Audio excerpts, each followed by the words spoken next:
This is episode 3 of the RJM Classic Motorcycles podcast. If this is your first time listening, we're a father and son motorcycle restoration business established in 1989. Over the last 2 weeks, we've told the story of how the business started and how it developed into what it is today.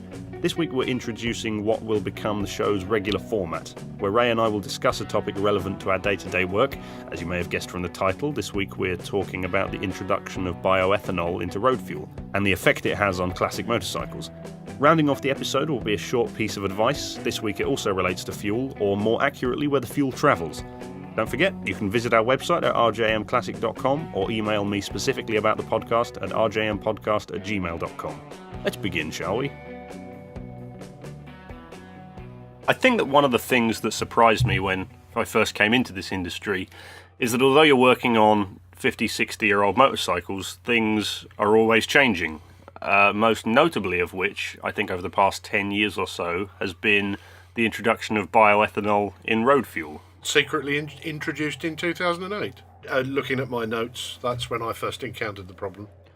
And if you don't know what that is, if we can sum that up briefly, secretly bioethanol was added to road fuel, and its problem is that it absorbs water, am I right? And that causes it to separate with the fuel? It's an unstable mix. The bioethanol, when mixed with gasoline, does not stay as a stable mix for terribly long. The presence of bioethanol encourages water into the fuel, which obviously causes problems with both the onboard storage of the fuel and the use of it. And I think when researching this, you're looking at just 3 months before this starts separating. As I understand it, what we already knew was that it's not held at the tank farms ready mixed. They actually blend the two together when they're filling the tankers. Now, obviously, this is a concern also for the retail sites, because they've got to know that whatever fuel they're getting in today is going to be absolutely gone before the 3 months is up. Otherwise, they've got a completely waste tank. Yeah, and that kind of leads on to one of the ways you can avoid this being an issue, but we'll come on to that in a bit. When you first became aware of this, as we say, it was secretly introduced, and you felt like a bit of a conspiracy theorist, right? No, absolutely. I'd had a routine service to conduct on a vehicle that I had completed a full restoration on the previous year. It was a Triumph engine with a Rickman chassis, and of course most Rickmans had fiberglass tanks. My first hint that there was any difficulty at all was the fact that, having completed the service, I took it out on road test and noticed that the throttle was a little bit reluctant to shut cleanly down to a steady idle, which is a bit of a thing I have that must be right. And on further examination, I discovered first of all that there was a sticky residue actually in the venturi of the carburettor, and looking further at it, realised the inside of the fuel tank itself was now sticky. So I think we're coming on to the main ways that this manifests itself as a problem, primarily in the way that it plugs up carburettors. Yeah, more importantly than that for the moment, and going back to what you were saying about me becoming my own one-man conspiracy theorist, was the fact that, obviously, having encountered this problem and having no explanation for it whatsoever, a manifestation that just hadn't been seen before on anything I'd ever worked on, the question is, why? Well, after an awful lot of digging, and I mean an awful lot of digging, I was beginning to find, and this is where the internet comes into its own again, some indications about something called the Renewable Fuels Obligation. Yes, which I believe from my research is part of the EU Fuel Quality Directive. That's the one. Now, the real surprising thing to me, and it shouldn't have been for reasons I'll explain later, is that, if this was now in road fuel, there'd been no announcement. Nobody on the planet knew, in terms of vehicle users or even mechanics, repairers, even main dealers were completely unaware of this. That, all of a sudden we'd had this introduction of up to 5% bioethanol that clearly was likely to have some unfortunate effects on, well, not only classic vehicles, but some modern ones as well.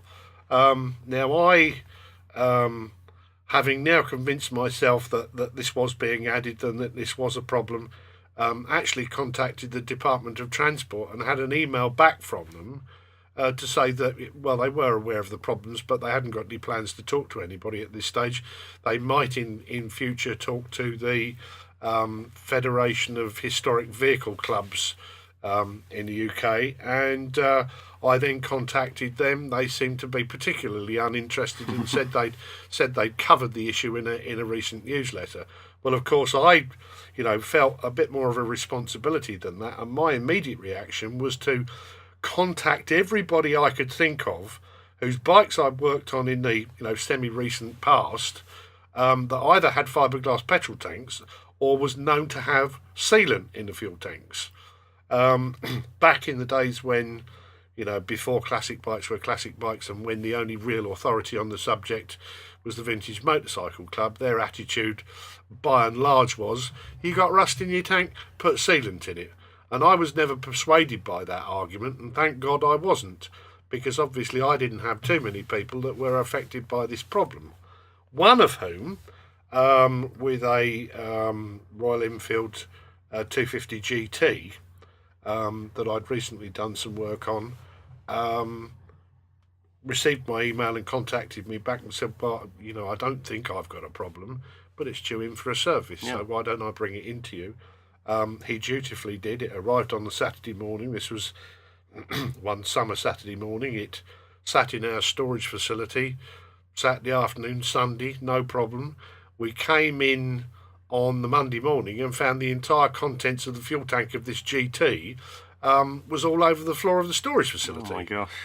And, because it was a summer's weekend, a lot of it had vaporised into the atmosphere and was potentially explosive. So, literally the fuel tank had failed catastrophically, and we were right in the firing line. But again, nobody told anybody this had been added, and nobody anticipated a problem. On the plus side, at least when the floor got covered in petrol, it must have cleared up a lot of the oil that must have been on the floor from people's vehicles. No, it started dissolving the paint, of course, because there was ethanol in it. I actually got to saw that tank in half in the fullness of time. You did, and that in and of itself was very revealing in just how vulnerable the tank would have been to attack by bioethanol, and what the results of that attack was. I mean, it had literally unzipped the entire tank. Yeah, and I remember sawing it in half, even though I'd had a discussion with the guy that owns it and a discussion with you about it. I'm stood there with this, from the outside, perfectly good-looking fuel tank, and I've got a saw in hand, and I kept saying, are you sure? Am I definitely going to saw this bloody tank in half? Well, and following on from that, and having advised the owner of the difficulty, he then contacted a supplier with the question, have you got a tank which will, survive modern road fuel? And one was duly supplied, one was duly fitted, it was duly filled with, current road fuel, and within 2 days that was also going sticky. Yeah. So his parts supplier and the manufacturer still had no idea of the presence of bioethanol.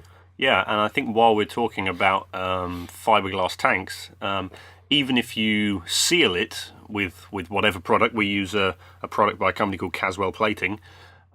If you just have any patch of that fiberglass still exposed, the fuel is going to get in there and it will wick its way through the whole thing. Well, I mean, all you actually need, and understanding how a fiberglass tank is manufactured, you've only got to have one whisker of that fiberglass protruding beyond the sealant, and it's not 100% sealed, and I don't think you can ever fully seal a fiberglass tank. They're always going to be vulnerable. Yeah. I mean, fortunately for our friends in the United States, they don't have the same problem in that where they need to avoid bioethanol, they can go to the local airfield where there's a credit card operated pump that they can get avgas straight in their bike. Wow.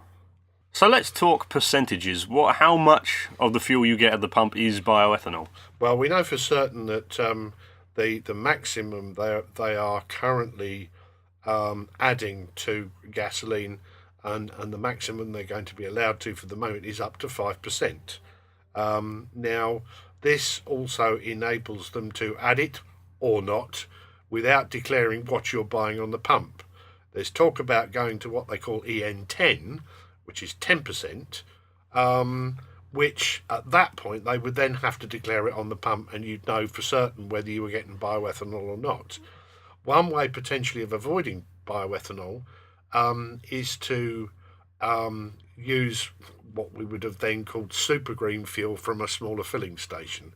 So in other words, where a smaller filling station has got low volumes of sales and where a particular product is a particularly slow mover, they dare not add bioethanol to it. So there's a good chance if you use, the super unleaded, that you'll avoid the bioethanol, but only if you go to a smaller filling station. As I say, if and when they go to EN10, which I don't believe they can possibly do, one, we get it written on the pump so we know what we're getting, but more importantly than that, somebody calculated there's 8 million road vehicles in the UK that can't actually run on EN10, one of them being the BMW Mini. I wonder if the genuine British Minis would still run on it.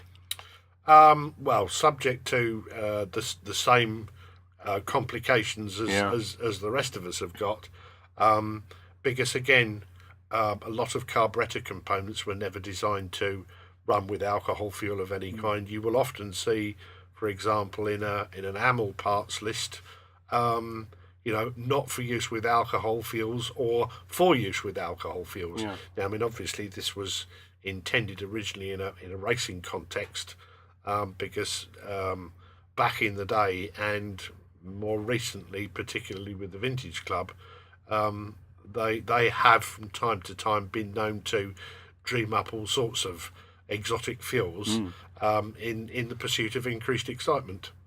One of the things that's also worth mentioning about the mould that grows is it's actually biologically active.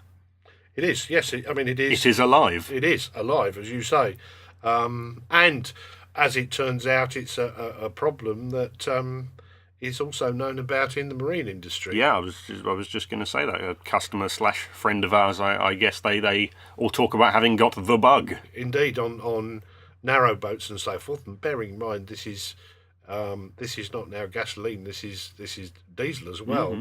Mm-hmm. And that, when I first had a discussion with a client of ours that lives on a narrow boat, and suggested the use of a biocide, which can be acquired quite easily and quite cheaply now, and actually although we don't uniformly use it ourselves, is nonetheless something you may want to consider if your vehicle is not regularly used, to A, try and stop the separation, and B, prevent the growth of this mould, because of course, again, the knock-on effect of the mould is we're now getting all sorts of carburetive issues that we never had before, resulting from blocked jets and blocked transition bleeds in Venturis, where you can't just blow them out with an airline. You physically have to take them apart and poke them out with a bit of wire. Yeah, and even often whizzing them through an ultrasonic cleaner doesn't necessarily get right in there. You got to manually poke about in there. You physically need to manually poke about with a fine bit of wire and push carburetor cleaner through it to confirm that you're getting as much liquid flowing through those again as you need. Yeah, it's also worth mentioning that some years ago you posted a bulletin about this on the website rjmclassic.com, so you can read a little bit more about it there, and of course read around and do your own research. Well, interestingly enough, it's widely known now, and certainly over the last 3 or 4 years, all sorts of magazines and forums have discussed it pretty fully. But of course, back in 2008, I was talking to Classic Bike magazine. You need to warn people, and they were completely uninterested in the whole thing. And but I noted about 4 years later, of course, they then produced an article of their own, pretty much saying what I'd been saying 4 years earlier. Yeah, I mean, if we're talking about the same article, this was some months ago from when we're recording this, and I think it was in that same article they mentioned some kind of kit you can use to actually remove the bioethanol from the fuel. Now that's all well and good if that's what you want to do, But of course, if we told all of our customers, you need to be getting this kit and this is what you need to be doing regularly, I'm sure there's a lot of people that wouldn't be too keen on doing it. And really, the number one way to avoid this as a problem is to ride the damn thing. Absolutely. That's really, like with so many things where the problem starts, that the patterns of usage for these vehicles now are not what they were when they were first built, which is why we get drain down problems and all sorts. Well, exactly. I mean, people leave their vehicle in their garage for 6 months and then say, look, I've wet sumped everywhere. It's, there's a big difference between wet sumping and drain down, which we could do a whole podcast just on that, couldn't we? Yeah, we'll get back to that later. But I think tyre pressures as well. I mean, if someone leaves their bike for 6 months and comes to it and realises their tyres are all flat, whereas if they'd been using it regularly, you'd probably notice as things start to go down and deal with it. Well, you would, although, you've seen for yourself when we've had vehicles returned to us for servicing and whatnot. I mean, 5 or 10 pounds PSI in front and rear, and you think, how have they not known? When do they think it would be a good idea to check them? But in terms of our attitudes to preparation of vehicles in terms of fuel, what I don't want to do is have a situation where our clients have got to make special arrangements as regards fuel to run their machine. So in other words, anything that comes out of here is perfectly capable of running on the weasel piss that comes out of the pumps these days, without any additives, without any further alteration. Because again, it's a bit like if you've ever lived with a traditional two-stroke where you've got a petrol mix. Now, in the days when you've got either a ready mix pump or the little trolleys that used to pump the oil in before the fuel went in, that was convenient enough. But the moment you've got to start, actually mixing a tank full of fuel before you go anywhere, that's or carry supplies of oil with you and dispense it first. That tends to be a bit of a discouragement to actually using the damn thing. So if people have got to make special arrangements of fuel, either go to a particular gas station or whatever. So as far as I'm concerned, whether it be concerns and issues over bioethanol, or, as we will cover another time, issues of lack of tetraethyl lead and the addition of aromatic derivatives of benzene, which were added to make up for the lack of tetraethyl lead. Whole issue, as I say there, my attitude is, if it comes out of here, if we've done work on it with that sort of regard, then the vehicle needs to be able to run on what you can pull up at any petrol station and put in your tank. Yeah. We touched on two-strokes briefly there. Now, we're not too heavily involved in that. Not involved at all. Please no. Anybody requiring us to restore a two-stroke, especially a BSA Bantam, we don't.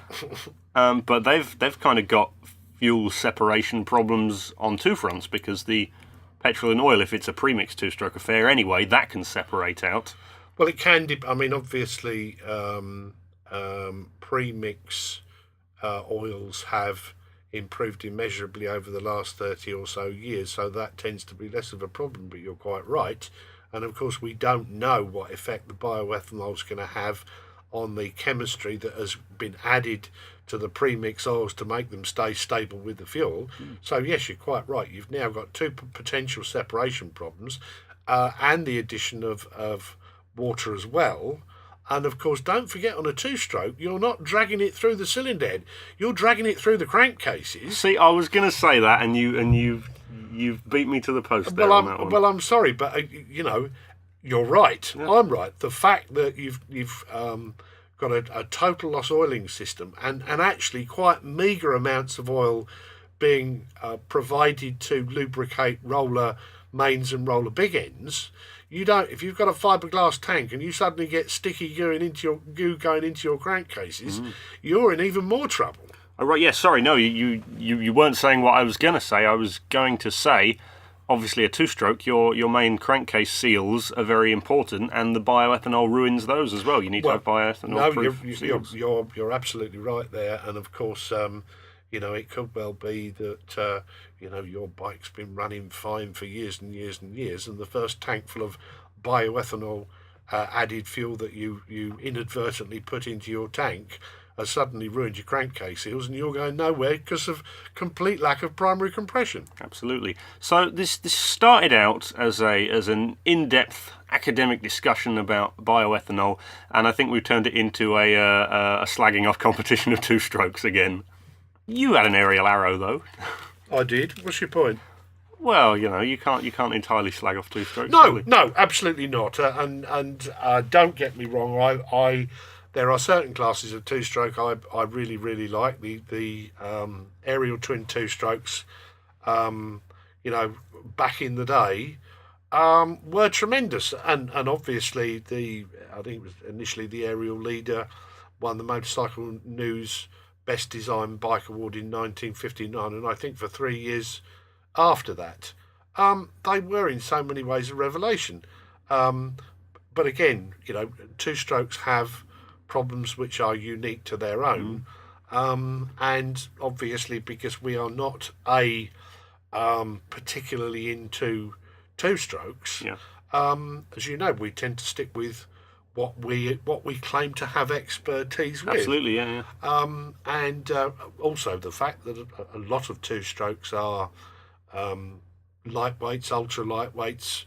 They were budget machines in their day, and even now don't represent a commercial opportunity. Yeah.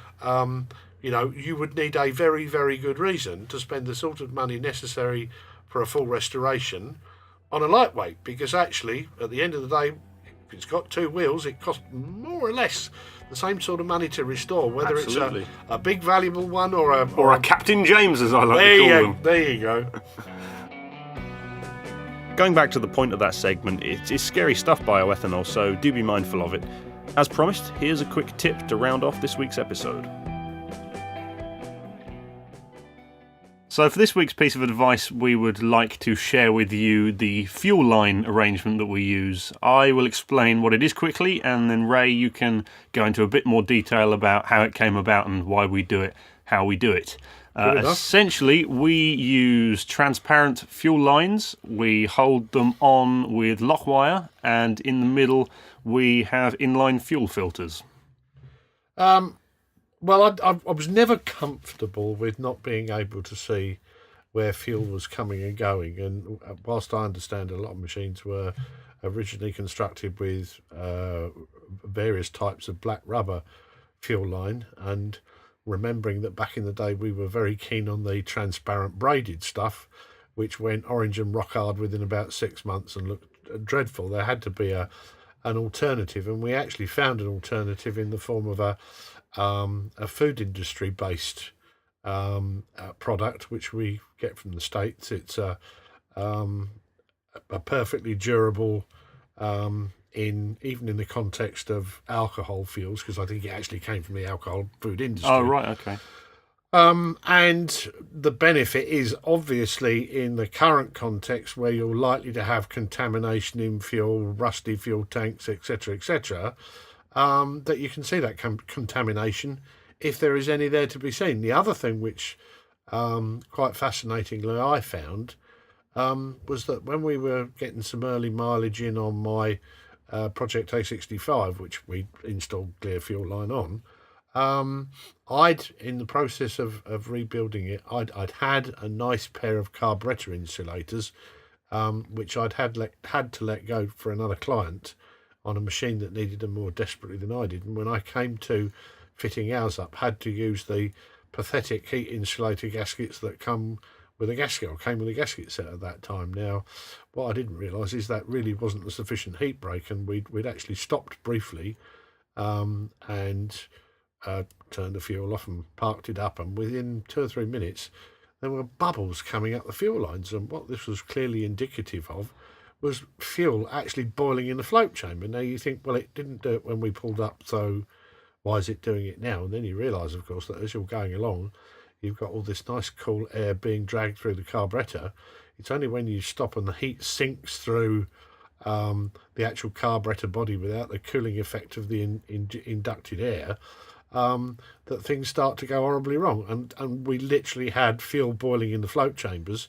And of course, at that point, if you're trying to, start what is a warm engine, you wouldn't normally use ticklers for fear of flooding it. But of course, the faster you tickled, the more the fuel went down and the more it bubbled and boiled. So potentially quite a dangerous situation. So as a consequence, we've stuck ever since to this clear fuel line. But also now with the addition of the inline fuel filters, we struggled for years and years and years to find something nice and discreet, because obviously most machines didn't have these items. And if you're to add them, then they want to be really quite discreet, whereas most of those that were available in the market were truly butt ugly. So the ones we've got now, again, come from the States. They come in either straight through or right-angled pattern. The filter media is sintered bronze and it's back flushable. And, it's discreet. You can usually find room for them. And that's what we do, and that's why we do it. Yeah, it's just been so helpful to diagnose and monitor various issues. I think the only set of fuel linings in my sort of 5 years experience which I didn't use clear ones on was a 16H Norton we were working on, which had a lovely spirally ornate copper type arrangement, and I was being a bit of a tart, and I was determined to use this again, and I cleaned it up and it looked absolutely beautiful, but after it was on we were having trouble getting fuel down to the carburetor, which it just wouldn't have been an issue had we looked before. The other thing which it's also illustrative of is that it's very easy to, if you've got a tank with a single tap outlet, it's very easy to get airlocks in the fuel line. And again, you wouldn't necessarily appreciate that until you've got clear vision of where the fuel is and what it's doing. Yeah, I think the only downside, if you can call it that, of using this arrangement is the clear fuel lining can go yellow over time. But really, that just helps you know when you should replace it, because the even black or braided stuff, it doesn't last forever. Indeed, and also there's one cautionary note in that those who insist on using rubber fuel line, there are two distinct different versions of it, one of which is to be avoided at all cost, which is largely used by the automotive industry, which is a single thickness rubber hose with canvas on the outside, a black canvas woven on the outside, and of course essentially it shows no sign of deterioration until you've got a hole. That's all for this week. You've been listening to me, Rowan, and my father, Ray. If you enjoyed this show, please subscribe and give us a review on iTunes. Just a reminder, our website is rjmclassic.com, and you can contact me directly about the podcast at rjmpodcast@gmail.com. See you next week.